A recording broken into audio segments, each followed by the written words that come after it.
വിസ്മയ ലോകത്തേക്ക് വാതായനങ്ങൾ തുറന്ന് കരുവാരുകുണ്ട് വെസ്റ്റിന് തുടക്കമായി. ബഡ് സ്കൂളിന് സ്വന്തമായി കെട്ടിടം നിർമ്മിക്കാനുള്ള സ്ഥലം വാങ്ങിയപ്പോഴുണ്ടായ ബാധ്യത തീർക്കാനും പാലിയേറ്റീവ് കെയർ ഉൾപ്പെടെ ജീവകാരുണ്യ പ്രവർത്തനത്തിനുള്ള തുക സമാഹരിക്കാനുമായി ഗ്രാമപഞ്ചായത്തും ജനകീയ കൂട്ടായ്മയും ചേർന്ന് സംഘടിപ്പിക്കുന്ന കരുവാരുകുണ്ട് ഫെസ്റ്റിവലിനാണ് തുടക്കമായത്. കേരള ചീനിപ്പാടത്ത് പ്രത്യേകം സജ്ജമാക്കിയ നഗരിയിൽ വൻ ജനാവലിയെ സാക്ഷിയാക്കി AP അനിൽകുമാർ MLA ഉദ്ഘാടനം ചെയ്തു. ബഡ് സ്കൂളിന് കെട്ടിടം നിർമ്മിക്കുമ്പോൾ MLAയുടെ ആസ്തി വികസന ഫണ്ടിൽ നിന്ന് 25 ലക്ഷം രൂപ അനുവദിച്ച് നൽകാമെന്ന് MLA തന്റെ ഉദ്ഘാടന പ്രസംഗത്തിൽ പറഞ്ഞു. തീർച്ചയായിട്ടും ഒരു ആഘോഷം എന്നതിലുപരി നമ്മുടെ ഒരു വലിയ ലക്ഷ്യം ബഡ് സ്കൂളിന് സ്വന്തമായ സ്ഥലം വാങ്ങുക. ആ ഒരു ലക്ഷ്യം നമ്മൾ പൂർത്തീകരിച്ചു. അതുമായി ബന്ധപ്പെട്ട ബാധ്യതകളുണ്ട്. അത് ഈ വർഷത്തെ ഫെസ്റ്റിവലോടുകൂടി പൂർത്തീകരിക്കാൻ കഴിയണം. നമ്മുടെ ലക്ഷ്യങ്ങളും അതോടൊപ്പം തന്നെ കരുവാരക്കുണ്ട് പ്രദേശത്തെയും തൊട്ടടുത്ത പഞ്ചായത്തിലെയും ആളുകൾക്ക് വരുവാനും വൈകുന്നേരങ്ങളിൽ സമയം ചെലവഴിക്കുവാനും ഒക്കെ നമുക്ക് ഈ ഫെസ്റ്റിവൽ ഒരുക്കുന്നു എന്നുള്ളത് സന്തോഷകരമായ കാര്യമാണ്. സ്ഥലമെടുപ്പ് പൂർത്തീകരിച്ച് അതിൻ്റെ അനന്തര ഘട്ടങ്ങളിലേക്ക് കിടക്കുന്ന സമയത്ത് ഏതാണ്ട് 25 ലക്ഷം രൂപ ഞാൻ ഇതുമായി ബന്ധപ്പെട്ട ബിൽഡിങ്ങിന് വേണ്ടി നൽകാമെന്ന് പറഞ്ഞതാണ്. അതിനൊന്നും കൂടി ആവർത്തിക്കുകയാണ്. എപ്പോഴാണ് വേണ്ടതെന്ന് പറഞ്ഞു കഴിഞ്ഞാൽ ആ ഫണ്ട് നീക്കി വയ്ക്കുന്നതാണ്. ഗ്രാമപഞ്ചായത്ത് പ്രസിഡന്റ് VS പൊന്നമ്മ ടീച്ചർ അധ്യക്ഷത വഹിച്ചു. Block panchayat president K Thankammu, ജില്ലാ പഞ്ചായത്ത് അംഗം BP ജസീറ, ഗ്രാമപഞ്ചായത്ത് vice president Madathil Latheef, Karuvarakundu police station house officer Sreenivasan, fest general convener P Nuhman എന്നിവർ പ്രസംഗിച്ചു. മെമ്പർമാരായ TK ഉമ്മർ, VC ഉണ്ണി, അബുബക്കർ എന്ന കുഞ്ഞാണി, സ്മിത അനിൽകുമാർ എന്നിവരും V ഷബീർ അലി, TD ജോയി, സാദിഖ് പറമ്പിൽ എന്നിവരും സംബന്ധിച്ചു. ഇന്ന് വൈകിട്ടോടെ ഫെസ്റ്റിവൽ നഗരിയിൽ വിവിധ പ്രദർശനങ്ങൾ തുടങ്ങും. അടുത്ത മാസം 14-ാം തീയതി വരെ പ്രദർശനം നീളും. നമ്മുടെ നാടിന്റെ ഈ മഹോത്സവത്തിൽ നമ്മൾ നടത്തുന്ന 2ാമത്തെ ഫെസ്റ്റാണ് ഇപ്പോൾ ഇവിടെ നടത്തുന്നത്. നമ്മുടെ നാടിനെ മഹോത്സവമാക്കി മാറ്റുക എന്നുള്ളത് നമ്മുടെ ഓരോരുത്തരെയും കടമയാണ്. അതിൽ നിന്ന് കിട്ടുന്ന തുക നമ്മുടെ സ്വാഗത പ്രസംഗം നടത്തിയ നുഹ്മാൻ പറഞ്ഞതുപോലെ ജീവകാരുണ്യ പ്രവർത്തനങ്ങൾക്കാണ് നമ്മൾ ഉപയോഗിക്കുന്നത്. കൂടാതെ നമ്മൾ മെയിനായിട്ട് നടത്തിയിരിക്കുന്നത് ഈ ഫെസ്റ്റ് നമ്മുടെ കഴിഞ്ഞ വർഷത്തെ ബഡ് സ്കൂളിന് സ്ഥലം ഏറ്റെടുത്ത സമയത്ത് കുറച്ച് ബാധ്യതകളുണ്ട്. ആ ബാധ്യതകൾ തീർക്കുകയും ബാക്കി വരുന്ന ലാഭം മുഴുവനും നമ്മൾ ജീവകാരുണ്യ പ്രവർത്തനങ്ങൾക്കാണ് ഉപയോഗിക്കുന്നത്. കഴിഞ്ഞ വർഷം ഇതുപോലെ ഒരു പരിപാടി ഇവിടെ നടത്തിയതാണ്. അതിലുപരിയായിട്ട് നല്ല രീതിയിൽ തന്നെ ഈ പരിപാടി 2 ആഴ്ചയോളമായിട്ട് ഇവിടെ നടക്കും. അതിന് നമുക്ക് നമ്മുടെ എല്ലാവരുടെയും ആവശ്യമാണ്.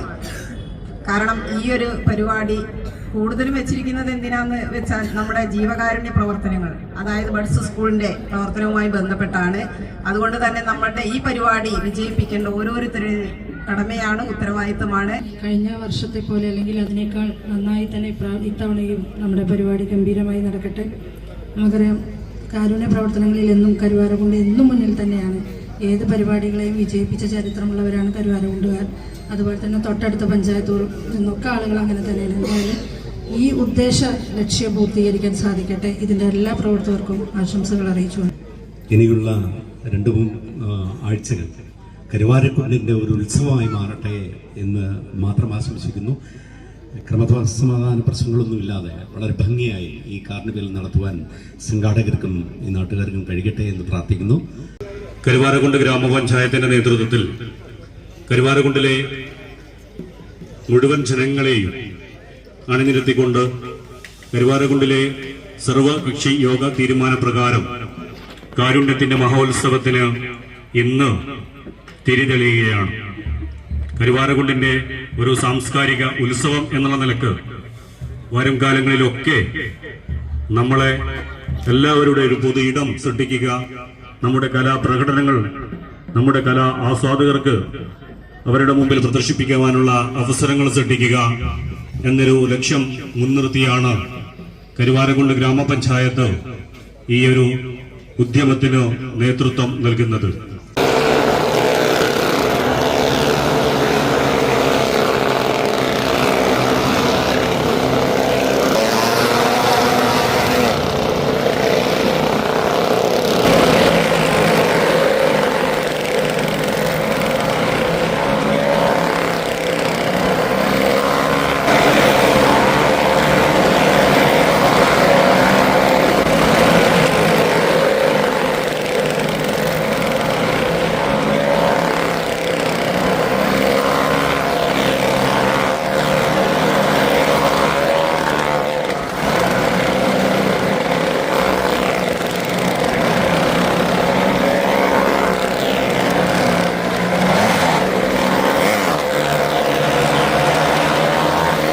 അറിഞ്ഞോ, കേരളത്തിൽ ഇപ്പോൾ വനിതകളുടെ മുന്നേറ്റം. +2 കഴിഞ്ഞവർ അബാക്കസ് അധ്യാപകരായി മാറുന്നു. ബിസ്മാർട്ട് അബാക്കസിന്റെ വിമൻ എംപവർമെന്റ് പ്രോഗ്രാമിലൂടെ സൗജന്യ അധ്യാപക പരിശീലനവും സർട്ടിഫിക്കറ്റും നേടാം. ആഴ്ചയിൽ 1 ദിവസം ജോലിയും വരുമാനവും. ഇന്ത്യയിൽ ഏറ്റവും കൂടുതൽ അധ്യാപകരുള്ള വിദ്യാഭ്യാസ സ്ഥാപനം. 20,000-ഓളം വനിതകൾ ഈ പ്രൊജക്ടിന്റെ ഭാഗമായി അധ്യാപകരായി ജോലി ചെയ്യുന്നു. ബിസ്മാർട്ട് അബാക്കസ് ഇപ്പോൾ കേരളത്തിലെ എല്ലാ വാർഡുകളിലും. കൂടുതൽ അറിയാൻ ഉടൻ വാട്സ്ആപ്പിൽ ബന്ധപ്പെടുക. ബിസ്മാർട്ട് അബാക്കസ് 9447164411.